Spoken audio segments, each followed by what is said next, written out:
আশপাশে এই এত লোক, ওই অত মায়েরা বোনেরা দাঁড়িয়ে রয়েছেন, ওরা স্লোগান দিচ্ছেন। এখানে আমার ভাইয়েরা রয়েছেন, দাদারা রয়েছেন, প্রত্যেকে আজ আমার আশপাশে যারা দাঁড়িয়ে রয়েছেন, আমার সহনাগরিকরা দাঁড়িয়ে রয়েছেন, এরা প্রত্যেকে একটাই জিনিস চান, নিজেদের সম্মান এবং এই থালায় ভাত, এই থালায় দুটো ভাত, কারণ এটা তাদের অধিকার, এটা তাদের অধিকার। তারা দয়া চান না, তারা দয়ায় বেঁচে থাকতে চান না। আপনারা দয়া চান? আপনারা কি দয়া চান? আপনারা কি দয়ায় বেঁচে থাকতে চান? না, আমরা দয়ায় বেঁচে, আমরা নিজেদের চাকরি পেয়েছি, সম্মানের সঙ্গে সম্মান নিয়ে স্কুলে যেতে চাই, 60 বছর চাকরি করতে চাই। ওই 31শে ডিসেম্বর এটা লাস্ট হতে পারে না। সারা জীবনের পড়াশোনা করে রাজ্য সরকার আমাদের রাস্তায় নিয়ে এসেছে। মুখ্যমন্ত্রী বলছেন যোগ্য অযোগ্য জেনে করবেনটা কি? আপনারা যান চাকরি করুন। যোগ্য অযোগ্য দেয়নি বলে, লিস্ট দেয়নি বলে তো আজকে আমরা রাস্তায়। অযোগ্য না জানলে আমরা বুঝবো কি করে কারা স্কুল যাবে কারা স্কুল যাবে না? এটা উনি বুঝছেন না, এটা উনি বুঝতে পারছেন না। বুঝতে পারছেন না বলে সবই বুঝতে পারছে, কিন্তু করবেন না উনি, কারণ অযোগ্যদেরকে বাদ দিলে তো ওনার নেতাদেরকে ধরবে সবাই। কি বলছেন? উনি ঘোলা জলের মাছ, উনি সবই জানেন, সব জানেন, ইচ্ছে করে করছে। কেন? অযোগ্যদেরকে লিস্ট দিলে ওর মন্ত্রিসভা সহ চলে যাবে। তার কারণে নিজেকে বাঁচানোর জন্য 26,000 শিক্ষককে বলি দিচ্ছে। নিজেকে বাঁচাতে 26,000 বলে দিচ্ছে। হাইকোর্টে ওনাকে থাপ্পড় মেরেছে, সুপ্রিম কোর্টে ওনাকে থাপ্পড় মেরে ফেলে দিয়েছে, তবুও উনি চোর বলে স্বীকার করছেন না, কিন্তু উনি চোর। আপনারা তো নিজেদের অধিকার চাইছেন। আমি ঝন্টুদার কাছে যাবো। ঝন্টুদা একবার যদি উঠে দাঁড়ান আমার সাথে, একবার যদি উঠে দাঁড়ান। ঝন্টুদা দেখুন, মায়েরা স্লোগান দিচ্ছেন, হাতে বোতল নিয়ে, কারুর হাতে থালা। ঝন্টুদা দেখুন ওখানে বসে রয়েছেন, কেউ শুয়ে রয়েছেন, ওখানে দেখুন ঝন্টুদা একজন শুয়ে রয়েছেন। এর কি এই রাস্তায় শুয়ে থাকার, কারুর কি রাস্তায় শুয়ে থাকার কথা? ভাইরা, আমি হতদরিদ্র চা বাগানের শ্রমিকের ছেলে, প্রথম জেনারেশন লার্নার। তৎকালীন সময় এসএসসি হওয়ার জন্য আজকে বিশ্ববিদ্যালয়ে অধ্যাপনা করে আপনাদের সামনে কথা বলতে এসেছি। রাজ্যের মুখ্যমন্ত্রী যখন বলছে 1 সেকেন্ডে সমাধান করবেন, জানা গেল তো ধেরে ইঁদুরটাকে কে ধেরে ইঁদুর, কে মাথা, বুঝতে পারছেন? উনি বলছেন 1 সেকেন্ডে সমাধান করবে। এই সরকার চায়, এই সরকারের একটাই পলিসি, আমরা মুড়ি মুরগি খাবো, ওরা চিকেন চাও খাবে।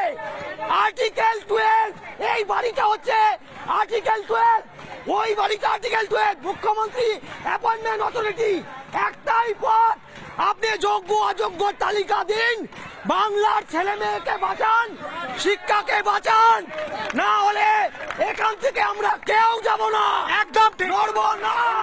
উঠে দাঁড়ান।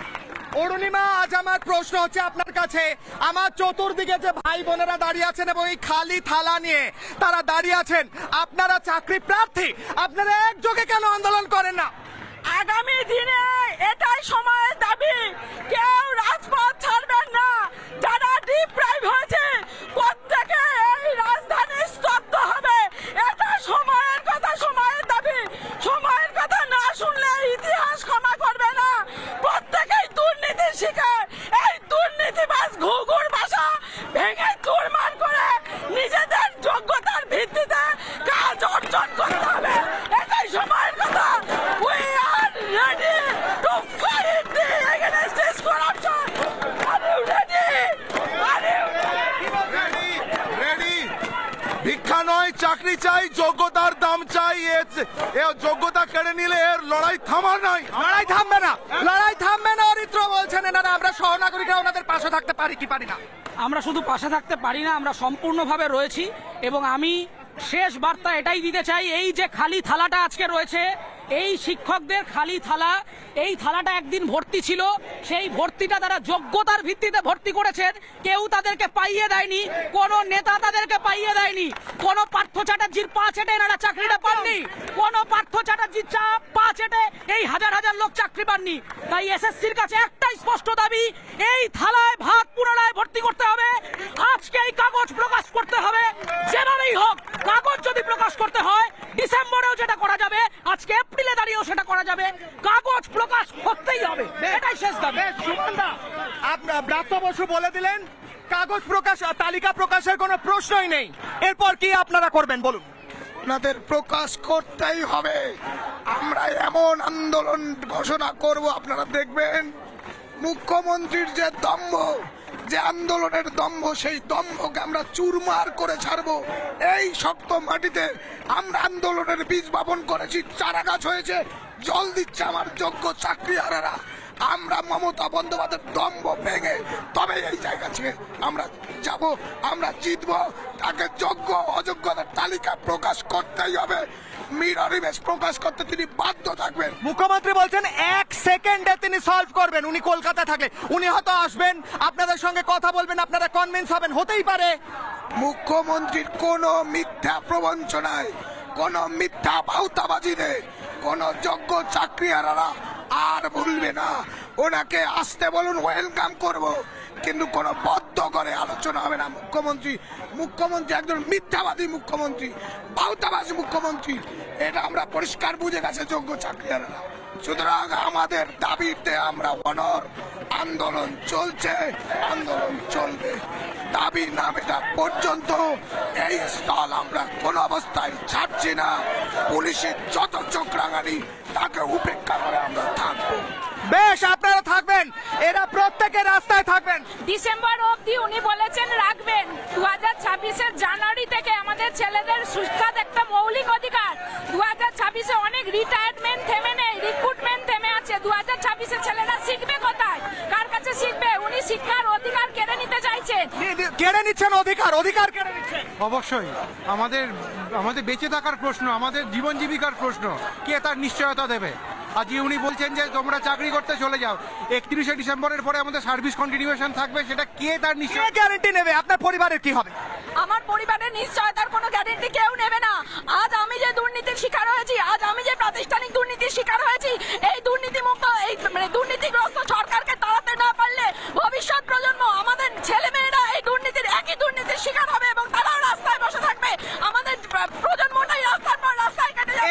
এখানেই আমি এই বলে শেষ করব। আমার চারপাশে স্লোগান চলছে, সেটা শোনাবো, তবে তার আগে এই খালি থালা আমি নবান্নে এখান থেকে আজ বার্তা দিচ্ছি। আজ এই রাস্তা থেকে কিশলয়ের অগ্নিবাণ করেছি, আবার রাস্তা থেকে করব, আবার রাস্তা থেকে, স্টুডিও থেকে, বাড়ি থেকে, জল থেকে, আকাশ থেকে, যেখান থেকে সম্ভব আওয়াজ তুলবো, প্রশ্ন করব, আর প্রশ্ন করব এদের অধিকার কারার অধিকার আপনাকে কে দিয়েছে আমি শোনাবো। এদিকে এগিয়ে আসতে বলবো। এখানে স্লোগান চলছে, আমি এই স্লোগানে, এরা স্লোগান দিচ্ছেন, এরা স্লোগান দিয়ে বলছেন এদের লড়াই চলবে। এই স্লোগানের সামনে দাঁড়িয়ে আমি কিশলয়ের অগ্নিবাণ শেষ করব, এদের স্লোগানের আওয়াজ শুনিয়ে, কথা শুনিয়ে, যাতে মুখ্যমন্ত্রীর কান পর্যন্ত সেটা পৌঁছায় এবং তিনি বোঝেন যে তিনি যেভাবে বললেন যে আপনারা চলে যান, বোঝার দরকার নেই, জানার দরকার নেই, আপনার কথায় কেউ বিশ্বাস করছে না।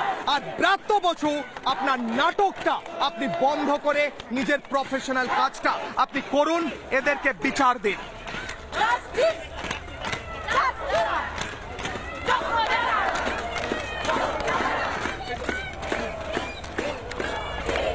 আমরা কারা, যোগ্য যারা।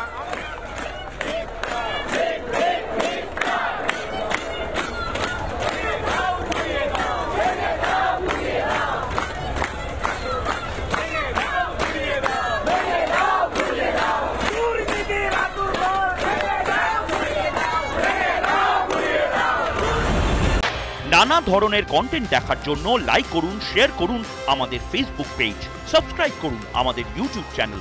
পাশাপাশি অন্যান্য ব্রেকিং নিউজের জন্য অবশ্যই চোখ রাখুন রিপাবলিক বাংলায়।